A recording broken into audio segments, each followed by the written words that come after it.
I'm going to try to kind of live up to your expectations. I got a call on Tuesday evening by this guy sitting on the right-hand side called Amit Prabhu, who said, "What are you doing on Wednesday morning?" And I said, "Well, I'm in Mumbai and I have a few client meetings." And he said, "I have a good idea for you. Why don't you come to Land's End for breakfast?" Right? And I suspected that there was something fishy about it, because Amit Prabhu rarely calls me for breakfast 9 o'clock at Land's End. So I said, "Okay, what's the deal? Come to the point." And he said, "Oh, we have a speaker falling off from the Youth Marketing Forum. One of my colleagues, Sandeep Lakhina, was supposed to be here. He couldn't make it. So he said, why don't you fill in the slots?" So I said, "Okay. So if you like what I present, can come in. If you don't like what I present, blame Sandeep Lakhina, because he could have done a better job of it." Okay? I work for a company called Starcom MediaViz Group, which is one of the largest and sophisticated media communications company. We pride ourselves on two things. A, we don't treat people as consumers, we treat people as people. And the entire positioning that we've taken is, we are in the business of delivering human experience. So what counts is treating all of you as people and humans rather than consumers, because we do a lot of other things than just consume products and brands. And delivering a superior experience that counts and that makes your life better. Right? And if I look beyond 3 or 4 rows, I think all of you are below 25. And probably you could teach me a few things rather than me teaching you or giving you any tips.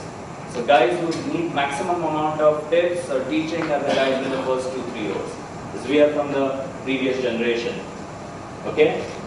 So in next 20 minutes, and I'll stick to my time, what I want to do is tell you what is the changing face of this youth consumer. So to say, as people call it. We don't think they're consumers, they're human beings, and they're organized as tribes than anything else. Then talk about who are these youth influencers. Within youth, there are influencers and there are people who get influenced. And I want to talk how that relationship works and why it works the way it is. And then rules of engagement for marketers, for people like us. Can you hear me at the back? Yeah.